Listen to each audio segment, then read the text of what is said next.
that period, we will have time for a question and answer session.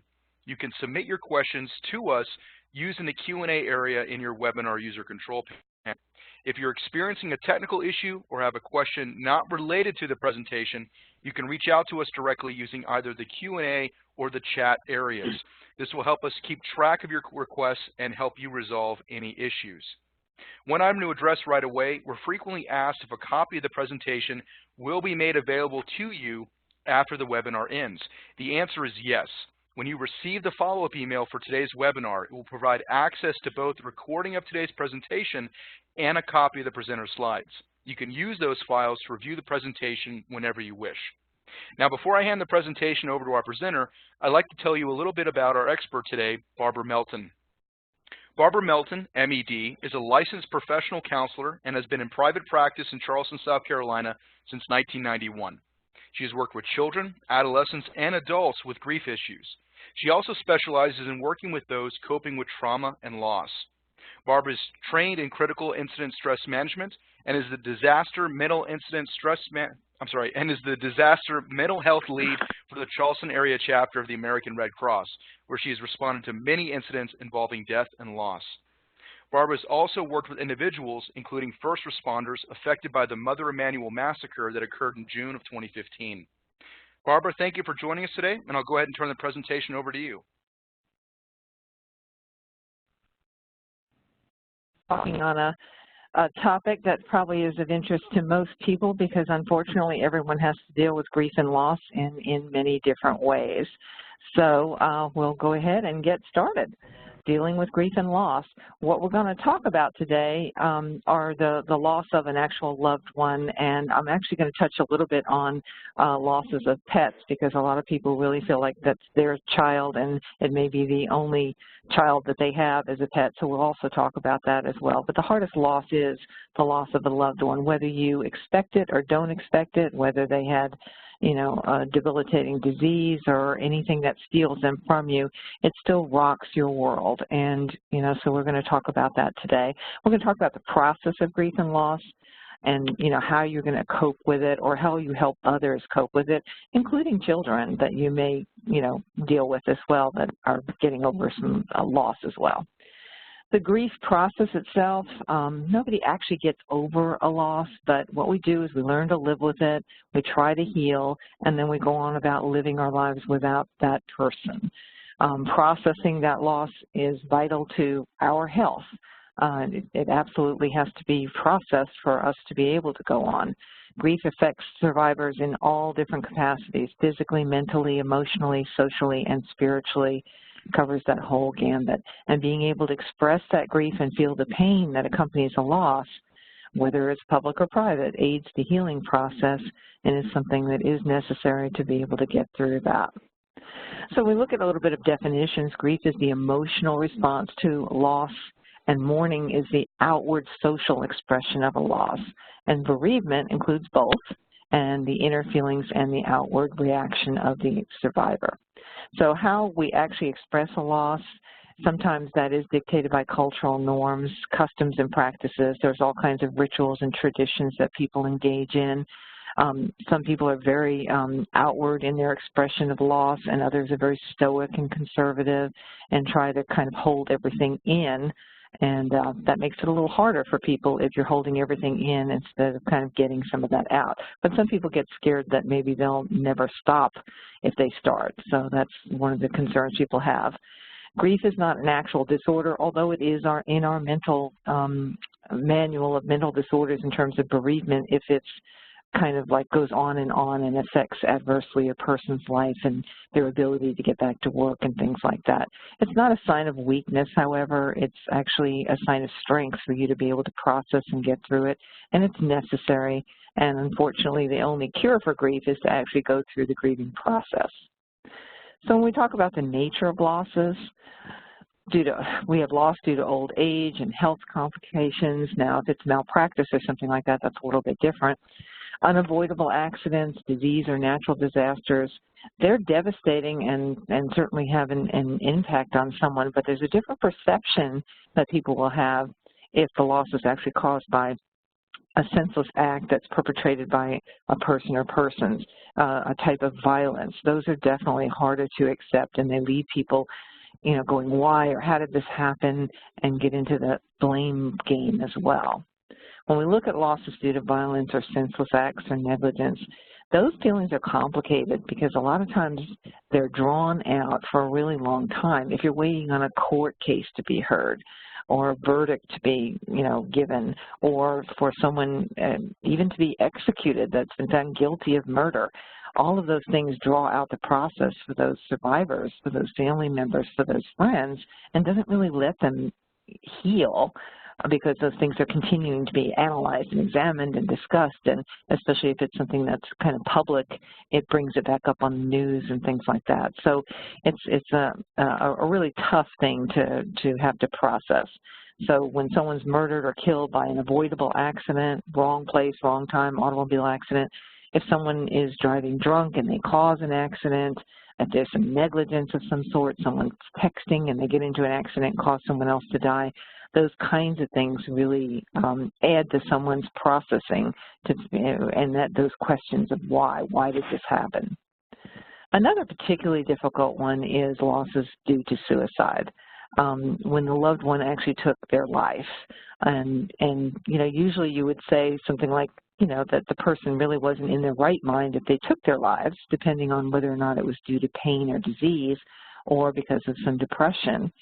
But the people that are left behind often are just so troubled with thinking they could have stopped it, they could have done something, they should have known something, and it complicates the bereavement process, questioning yourself and trying to figure out whether or not, something could have been done. And that also makes it very difficult, and it makes it very sad for the people that are left behind to think that their loved one was in that much emotional pain. We also have the line of duty losses. Just because they chose to be in a career like a police officer or a soldier in the service or a firefighter, people that put their lives on the line every day, it doesn't make it any easier to accept if something does happen and they're taken from you. So it's a tragic loss, and of course it also has to be processed. It's also the type of loss that others usually will run to be with you or help you through, because it's acceptable to society in terms of knowing that that's a loss that is honored and time-honored. Well, one of the worst ones, I guess the greatest insult to nature, is the loss of a child. A parent is not supposed to outlive their child. No parent is supposed to outlive their child, and losing a child is the hardest thing that any parent can experience. It's just not expected that you will ever get over to move on. That child is always a part of that family. That child is always a part of that parent. That child is always a part of those siblings. Even when a child is stillborn or died right after death or through SIDS, that child is a part of that family, and recognizing that and honoring that and, helping a person grieve through that is important as well. There's something called disenfranchised grief, and this is when someone feels like they can't openly acknowledge their loss because of some complicating factor, and it usually involves feeling judged. An example of that would be, say, the parents of or spouse of someone who committed a crime and then they were killed during that crime. Say they were driving drunk and they also died in the accident, but they also took out someone else and caused the loss of someone else. And a lot of times no one is thinking about that particular family of the person who was at fault for the crime or the event, but that family has also lost someone. Another one that will sometimes get into matters of judgment if someone terminated a pregnancy, and those people usually have a hard time telling someone how adversely it affects them because they feel judged by someone who'll say, well, then you just shouldn't have terminated the pregnancy, when that isn't helpful at all when someone's experiencing that grief and loss because of that. And that happens more than one would suspect. Another example of disenfranchised grief is the loss of a pet.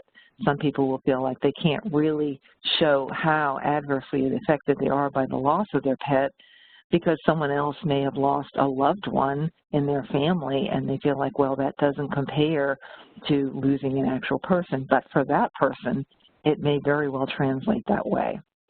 a miscarriage when no one even knew the person was pregnant.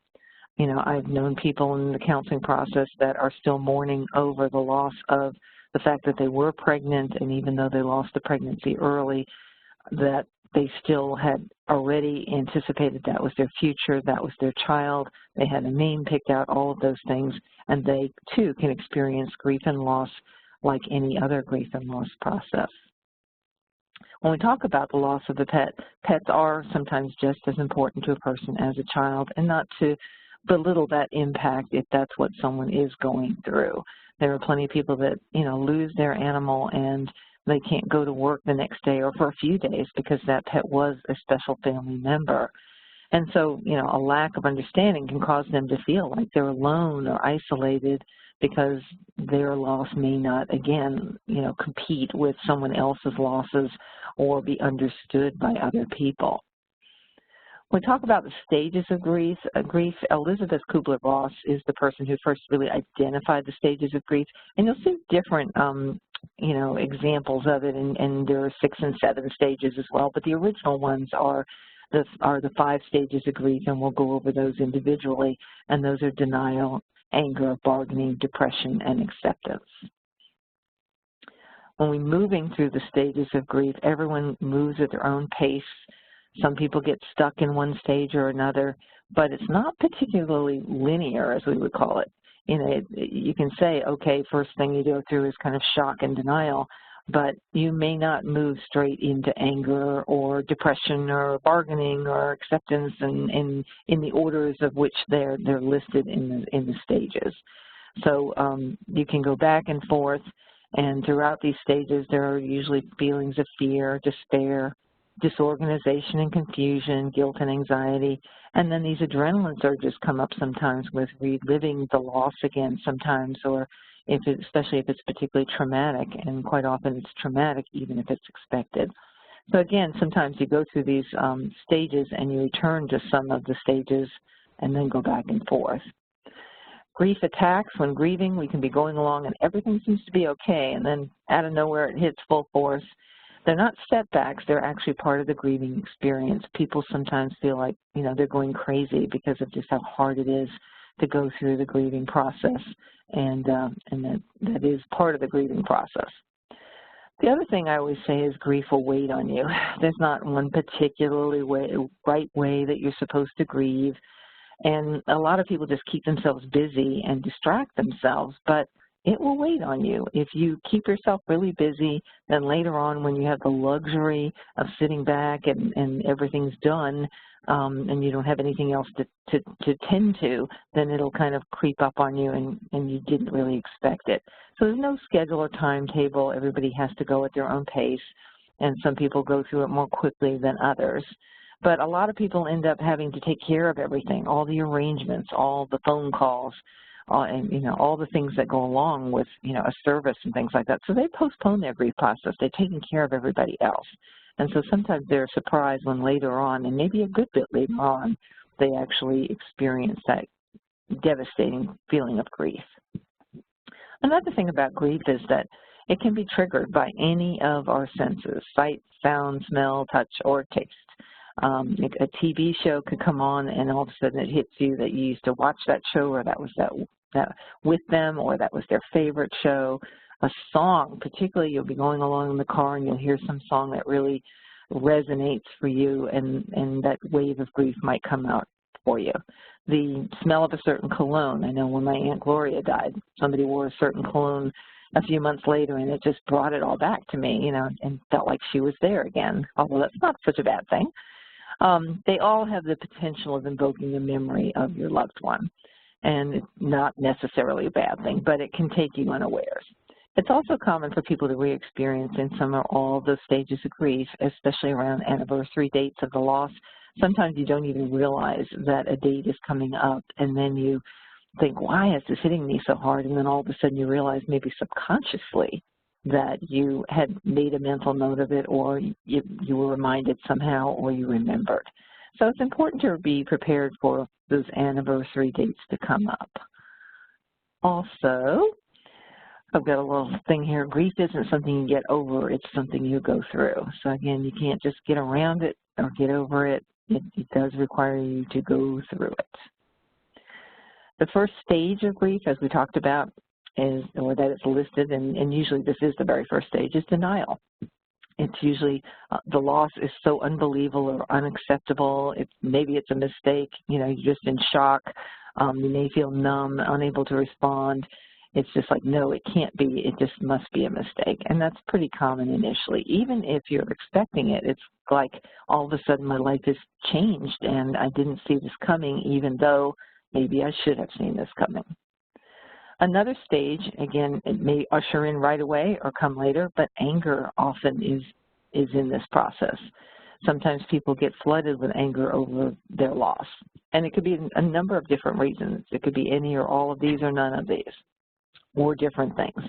But a lot of times it's anger at the world. You know, it's unfair. You've already had your share of stuff going wrong for you. Why should more stuff happen like this?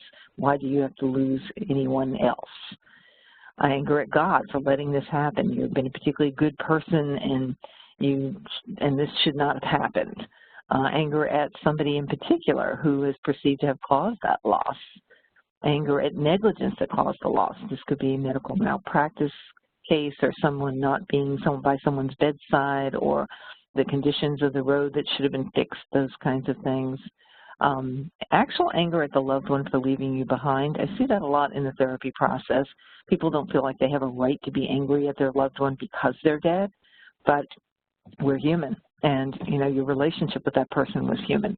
So it makes sense that that may be the case, that you are angry at someone who maybe didn't tend to everything they should have tended to before they passed away and left you with a mess to handle, those kinds of things. And sometimes angry at yourself, particularly when we talked earlier about people who complete suicide, that they would be angry at themselves. The loved one might be angry at themselves for not seeing this coming or understanding what was going on for that person, and then possibly feel guilty. The bargaining stage is kind of like you get caught up in the what ifs and if only. And again, that usually involves self-blame. You know, if only I had gone over there when I said I was going to, then this wouldn't have happened. If only I had visited them more. If only I had understood what they were going through. You know, what if I had done this? What if I had done that? And that's the bargaining stage. The depression stage is pretty typical in the stages of grief as well. It's normal to experience depression after you've lost someone, but it can be intense and it can be painful, and it might cause some serious problems for someone being able to get back on track with their lives because they're living their lives without their loved one. So the people left behind might experience problems with concentration and confusion. They may not want to eat, or they may eat too much. They may be very tired or not be able to sleep well. They may feel hopeless, sad, and all kinds of physical problems will usher themselves in with the depressive process. They sometimes feel like they can't go on and they just want to give up. And it's not atypical for someone to feel all of those things. We just don't want that feeling to go on terribly long. Acceptance. Acceptance is the last stage in terms of, you know, if you can get to that, like I said, you may go back and forth between, you know, anger, bargaining, you know, denial over and over again before you get to the stage of acceptance. And it doesn't mean that you're whole and you're happy and everything's okay and you've even forgiven the person or persons that you consider to be at fault for the loss. But it's more about getting through the anger and depression and the emotional toll that it's taken on yourself, accepting that loss even though it means going on and living without that person in your life. It involves recognizing our own limitations, the reality of the adjustments that you have to make, and life's changes that kind of go along with that. No rule book, no time frame, no judgment. Grief is as individual as a fingerprint. Do what is right for your soul. Now we're going to look a little bit at children and grief, and also kind of discuss some of the developmental stages that children go through and some tips for helping kids cope with grief. One of the major things we want to do with children in grief is allow children to have that process, to allow them to talk, and rather than interrupt or instruct or try to tell them something, listen and listen from their perspective as to what's going on for them. Don't assume that kids understand death the same way that we do as adults. Don't press them to get back to normal and, get on with their activities or go right straight back to school and expect them to get, great grades again immediately. They may still have to have a little time to deal with their emotional pain, and we want them to feel that, they have someone to go to and talk about these things. Within reason, tell the truth to kids about what happened to their loved one, given the information that they can understand at the developmental stage that they're at and be able to process. Loss and death are definitely part of the cycle of life, and they eventually need to understand that, and you will take into account, what their age and level of maturity is. Let children know that you really want to understand what they're feeling. What do they need? Sometimes it's, a hug. Sometimes it's, just being acknowledged. A lot of times we, without meaning to, we might leave kids out of the process and not realize, that what's going on for them. After 9/11, for instance, the people were horrified at what happened in 9/11, and children, for a while the televisions were still on and kids were watching things happen on television, and some of the younger kids were actually thinking that plane that we saw over and over again hitting that building, that it was happening all over the world, and it was continuing to happen throughout the day at a different developmental stage. The younger a kid is, the more they might think that. And so they would be more scared, thinking that it's a full-scale war happening all over the place. So, paying attention to what's going on for kids and what their perspective is important. Let them grieve at their own pace, just as we say that we would like for adults to be allowed to grieve at their own pace as well. And the big one is giving them as much love, security, and attention as possible. It's scary for kids to see parents in pain or, even out of control sometimes. Developmental phases in understanding death. We've got, infants and toddlers. They can tell that the adults around them are sad, but they don't really have an understanding of the meaning of death. That just, really doesn't kind of compute for them. Then we've got the preschoolers who, may deny death or see it as reversible, something that more like sleep, but then they'll be right back. And they might interpret death as a separation, but they really don't have a sense of that it's actually something permanent. Then when we talk about 5 to 9 years old, the early elementary school kids, they start to comprehend the finality of death, but it seems to be more something that happens to others, not necessarily that something that happens, within their own framework or with their own family members, those kinds of things. So that's that age group. Then in middle school, they do understand that death is a final event, and there's all kinds of feelings and emotions they can have. It's particularly traumatic to realize that someone perhaps your own age might actually permanently be gone. They express themselves in lots of different ways, acting out as they might as they might usually act out in different ways with their emotions. They might also have some self-injurious behaviors. One of the things that I kind of talk about with regard to that to help people understand that is if you imagine that you're in the kitchen and you're experiencing a really hard memory and you're very upset and you're really crying and grieving, and you had put on a pot to warm it up, and it was hot, and you accidentally brushed it with your elbow and you burned your elbow. You'd immediately pull your elbow away. Then you'd run over to the sink and you would pour some water over it, and then you'd realize, whoa, for that minute or two, I was not thinking about the emotional pain I was in. I was only thinking about the physical pain. That's how some people end up self-injuring. They would much rather be in pain physically than mentally or emotionally. You would much rather be in pain physically than to lose your loved one. That happens sometimes to people when they do self-injure, so that's kind of the thought process with that. With high schoolers, the teens may seek out friends and family for comfort, or sometimes they withdraw to deal with their own grief, and sometimes adults will do that as well. Helping yourself and others experiencing grief and loss to heal. Quite often I get questions about how do I help someone else, so that's definitely a great question to ask. So when we talk about coping with the grief process, there are lots of ways that we can help a person cope with their grief. So one of those would, of course, involve taking steps towards constructively dealing with the pain. It also requires confronting and trying to ease that whole gambit of pain that we have, the emotional, the physical, the spiritual scars, and then try to help make life in the present fulfilling and meaningful, trying to give someone hope and kind of, moving them back towards being in the land of the living again. And then you have to be willing to at least try to accept rather than deny or fight the limitations the loss has created. And that doesn't happen early in the process. It does take some time for that to happen.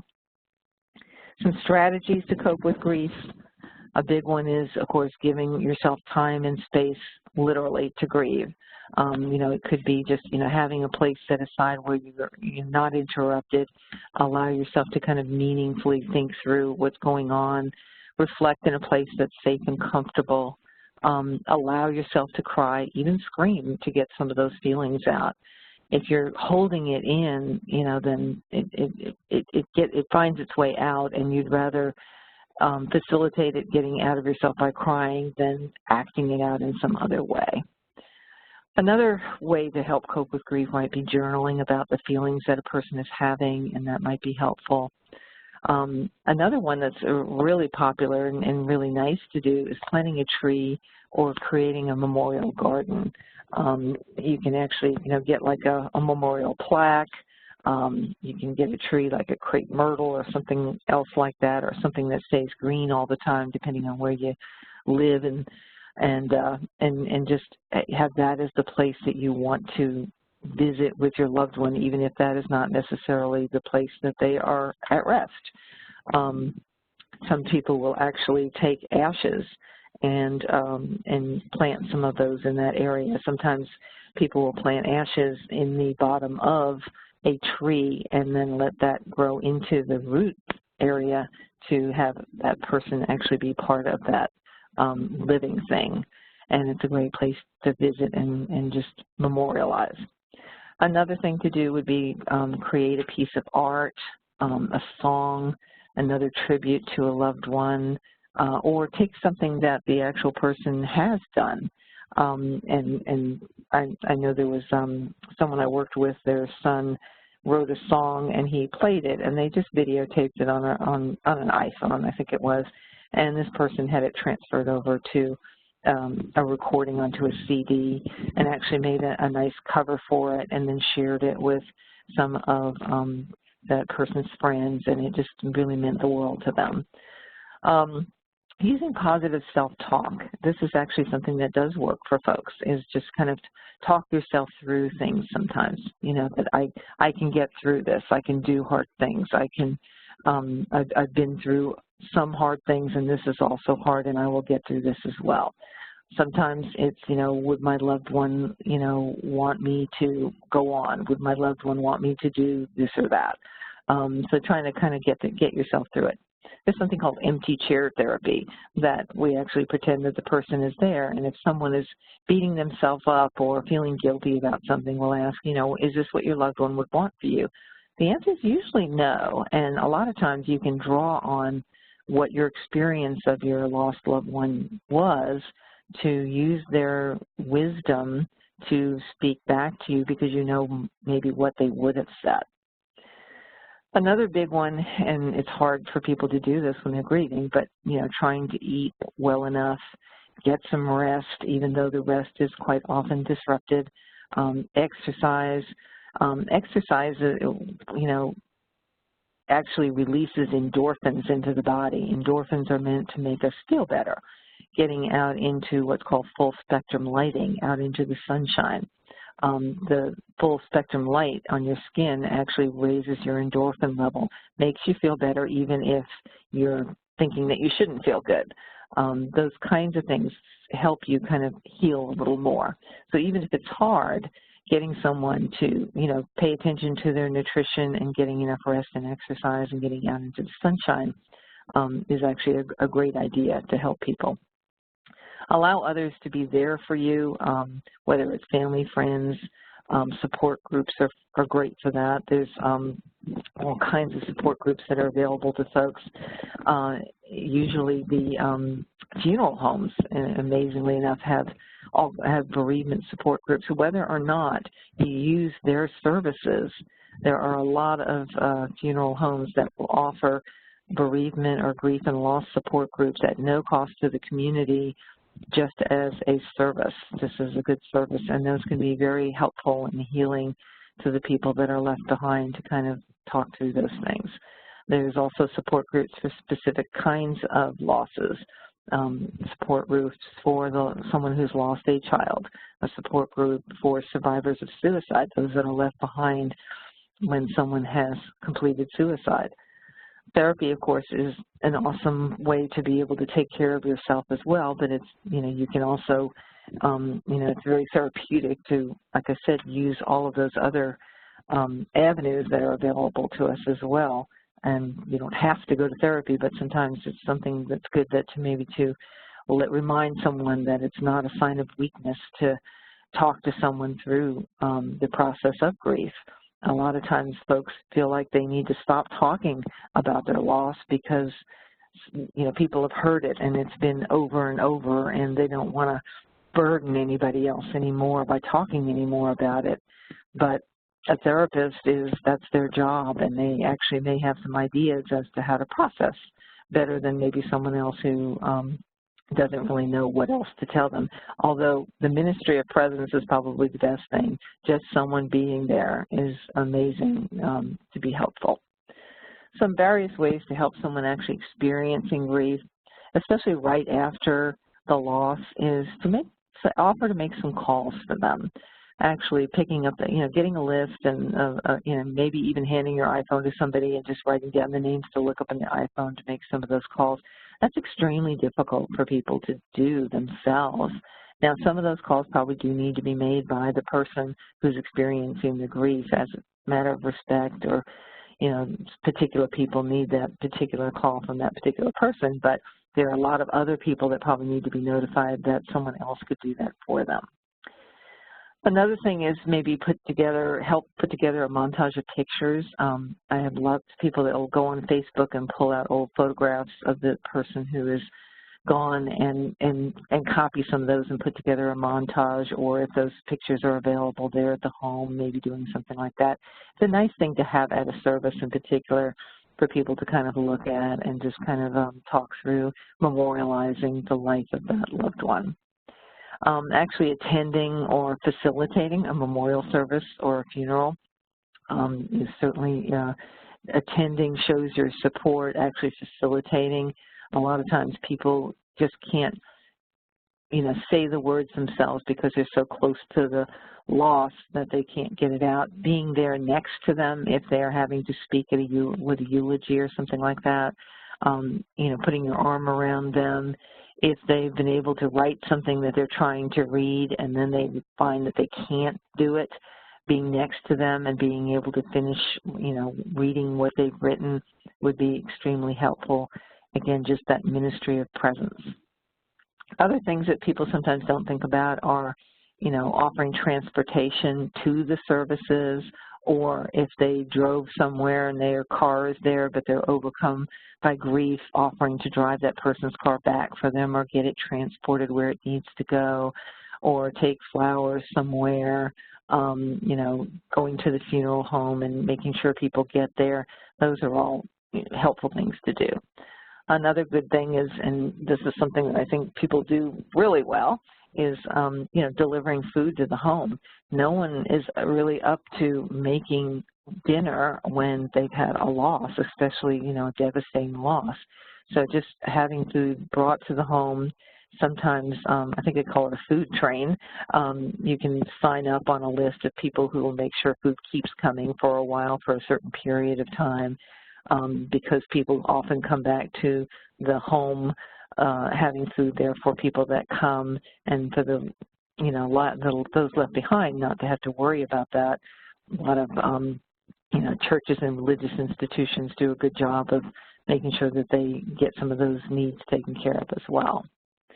Some other ideas, sending a prayer or mass card or, whatever is appropriate for that person. Like I said, planting a tree in their honor. I've got a picture here of a crepe myrtle with a memorial plaque right in front of it. You can go to these stores that, not stores, these shops that, engrave awards and things like that and have a nice plaque made for that purpose.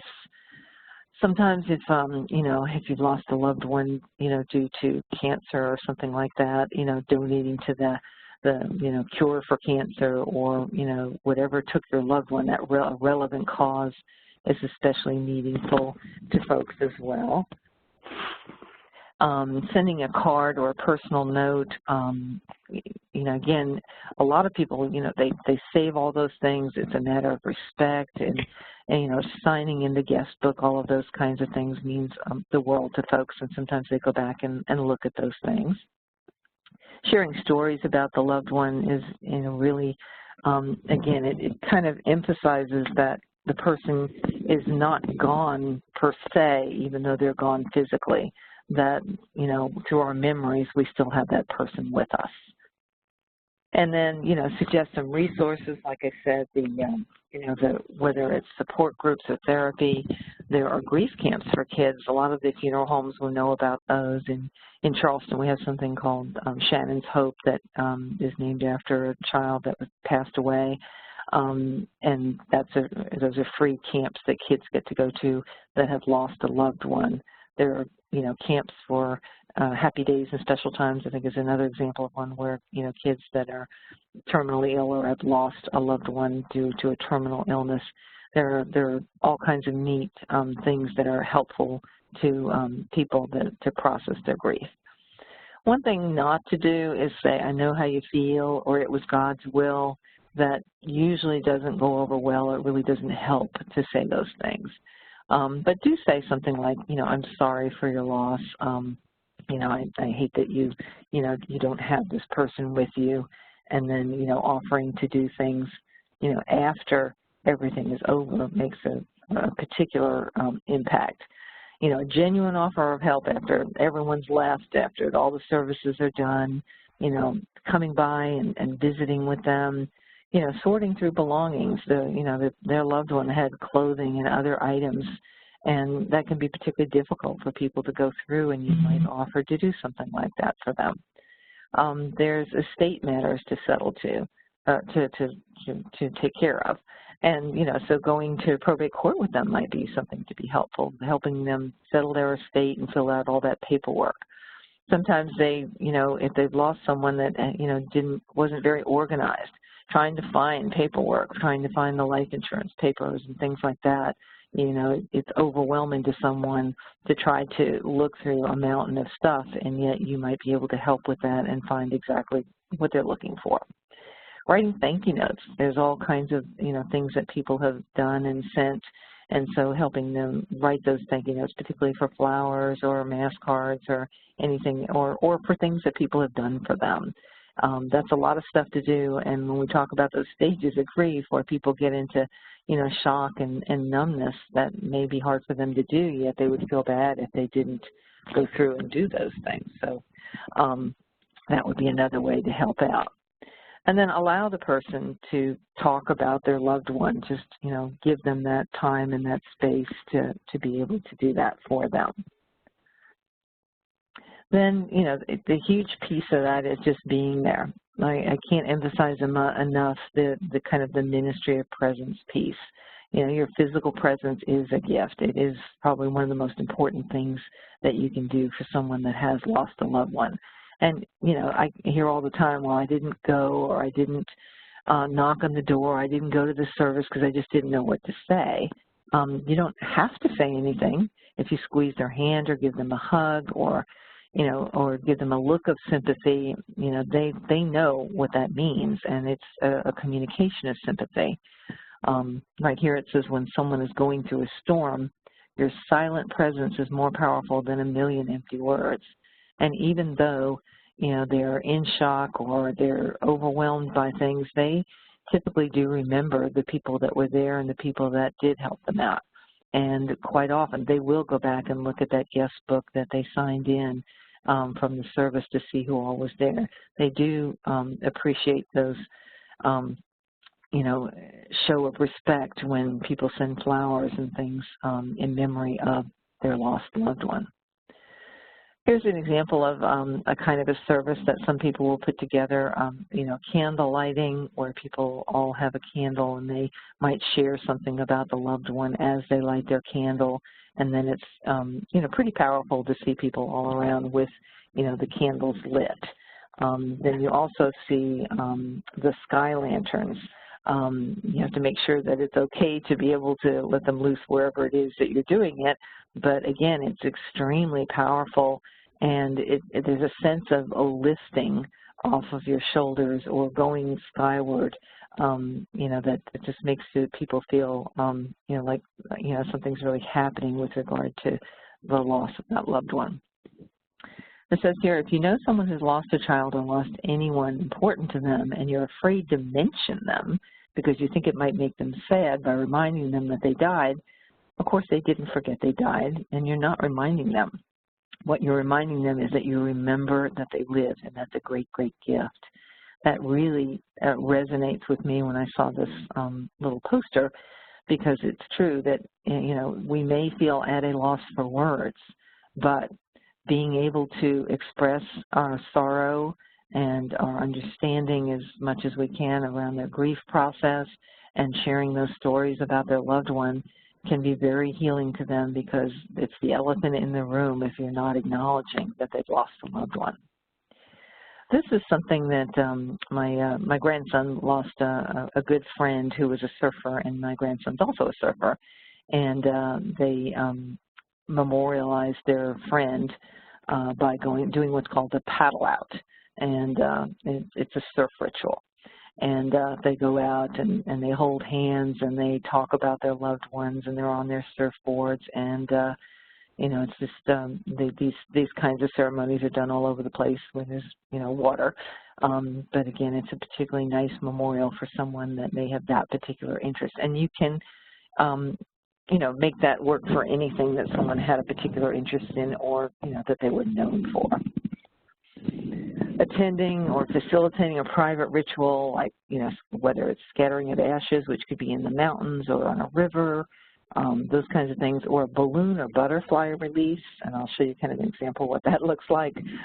Here's kind of a copy of what a little invitation might look for, say, a balloon release.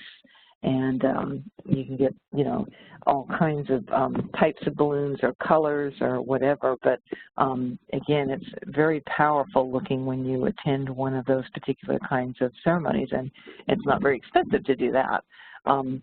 The bottom right picture there, you'll see those are actually in the shape of doves. You can go online and actually order balloons in the shape of white doves.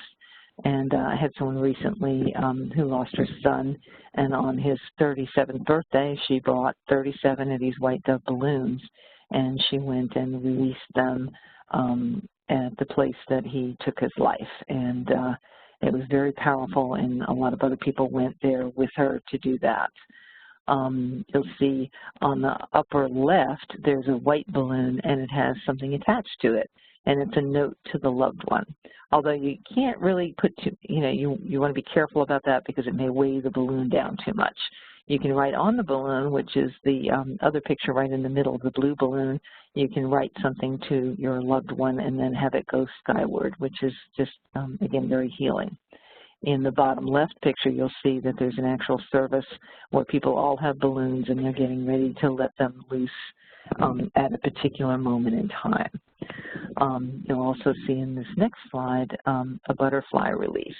And it says here, as you release this butterfly in honor of me, know that I'm with you and will always be.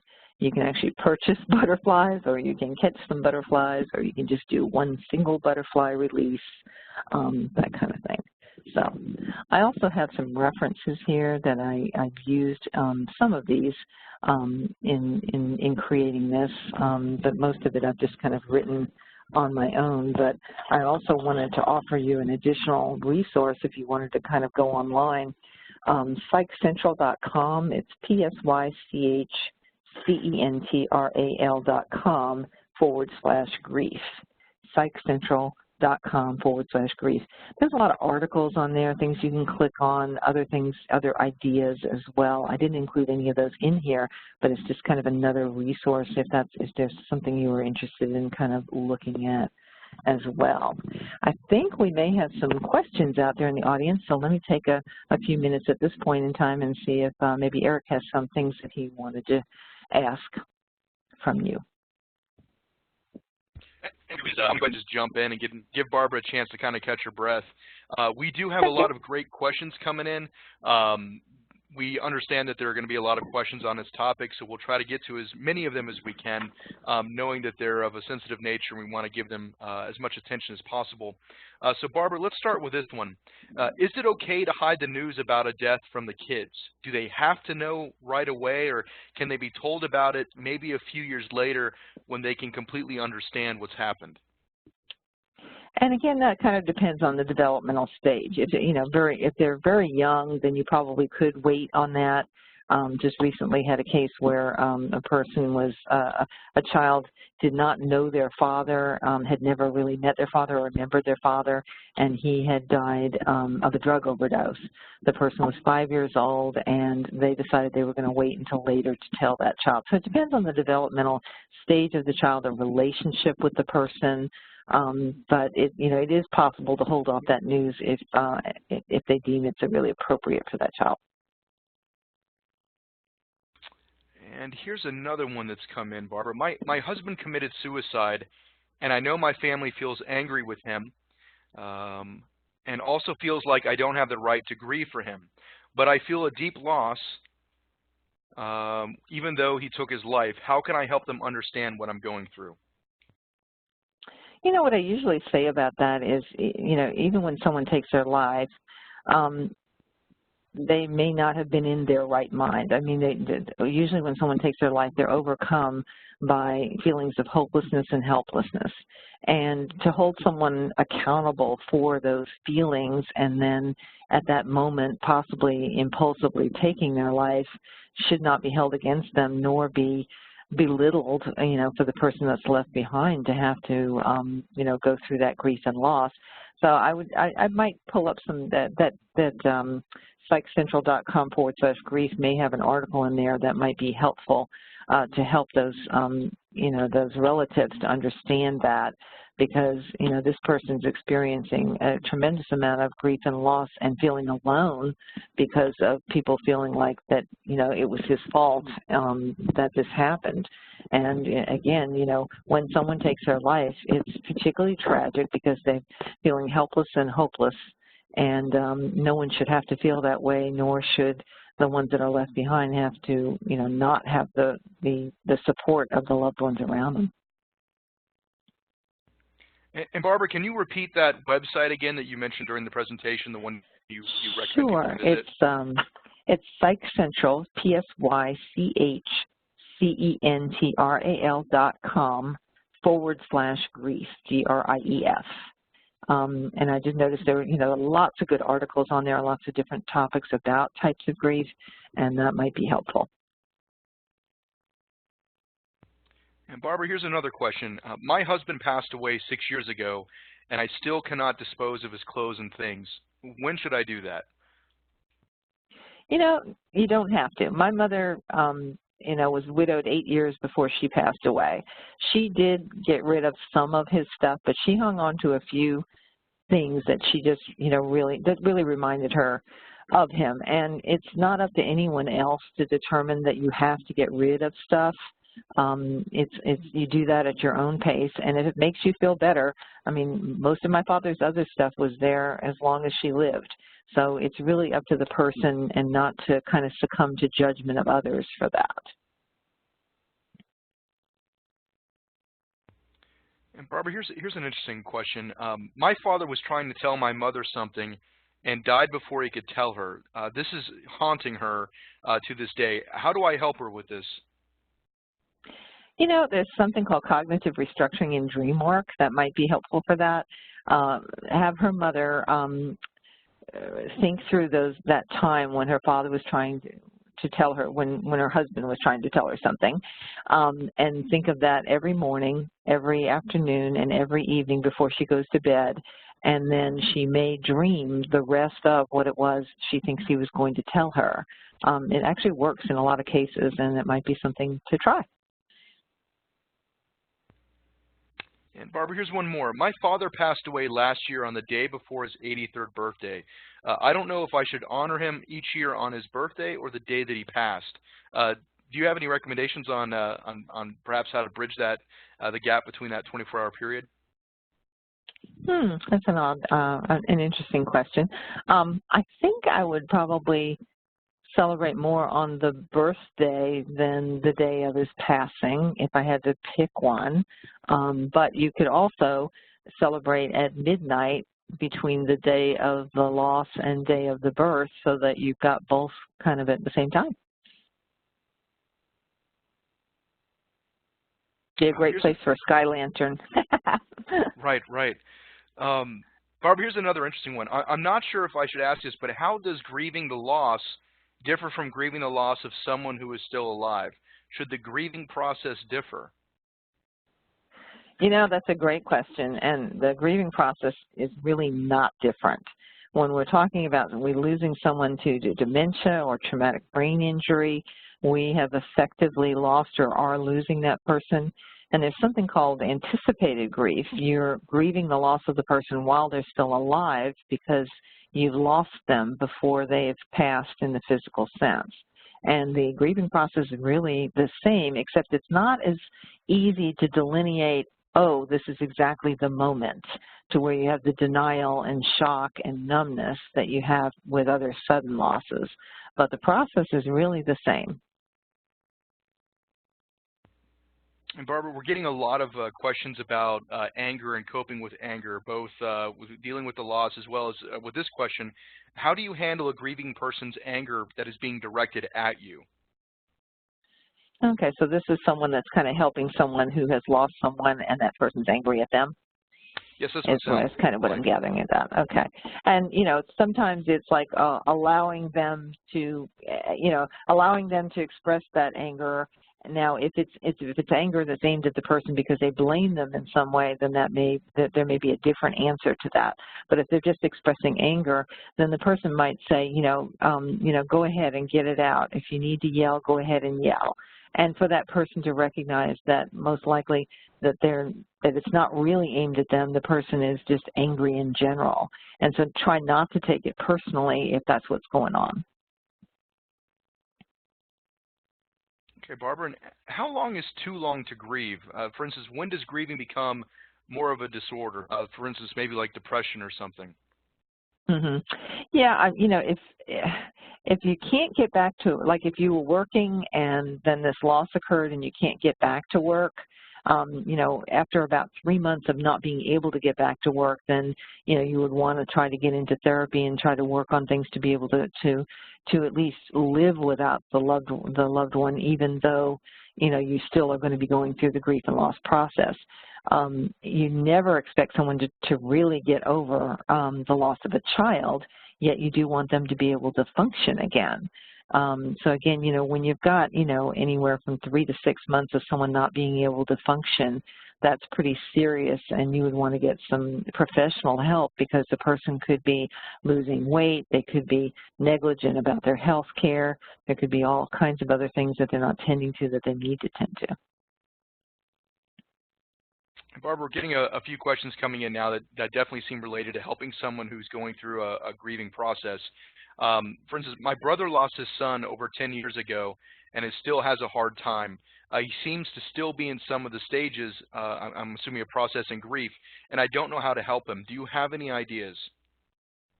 Yeah, especially when you've lost a child, it is very, I don't know if healing is the right word, but very helpful to recognize and like she should let her brother know that she remembers, his child, and to even send a note with a story about that child, that showing her brother that she remembers his child is probably the most important thing that she can do, because he doesn't ever want to, nor should he, let go of the memory of that child. He still has a relationship with his child.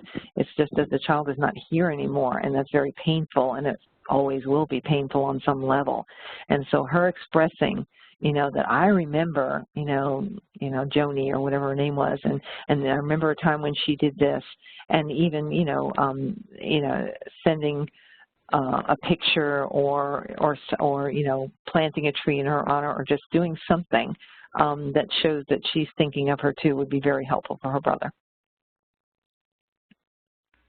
Okay, Barbara, and as a follow-up, here's a scenario many of us may encounter where one parent has passed away and the other parent remains. How do you help a parent who keeps saying that they should have gone first instead of the spouse? You can't really argue them out of that. You can sympathize with them that, it would have been better, of course, if both of them were able to go together. That of course, would be the ultimate solution, but usually that isn't the way that happened. And that, yes, they are left behind, but maybe, by being left behind, they could also continue to share memories and stories of their loved one to keep their loved one alive until they pass as well. Now, here's another interesting one, Barbara. How do you tell people you do not want to talk about your own loss right now, especially when they are sharing their own loss, perhaps as a way to prompt you to talk about what's happened to you? Oh, that's a great question, because basically, when you're trying to be assertive with someone because that person is thinking they're doing something that's helpful when it actually isn't quite so helpful. So that would be like, I really appreciate you trying to connect with me, but the best thing you can do for me right now is to give me a little time and space, and I need to do this on my own right now, but thank you.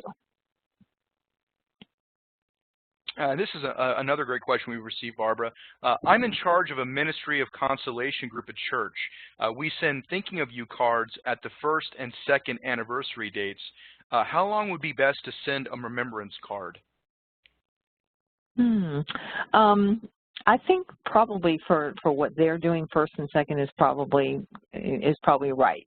I probably wouldn't do it much beyond that, unless they have kind of specific knowledge of the person and know that they're really having a hard time. Because sometimes past that, it may hit them again and might not be as helpful as the first 1 or 2 are.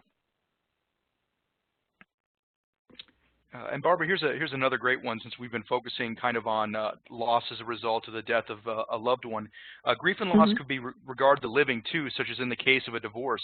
Are the stages of any different in coping with the grief and loss of the end of something important in our life versus the loss of someone we care about? The stages really aren't any different. The degree might be different, but they're, the stages are really the same when we're talking about end of type of a point in your life and starting something new. They really are the same.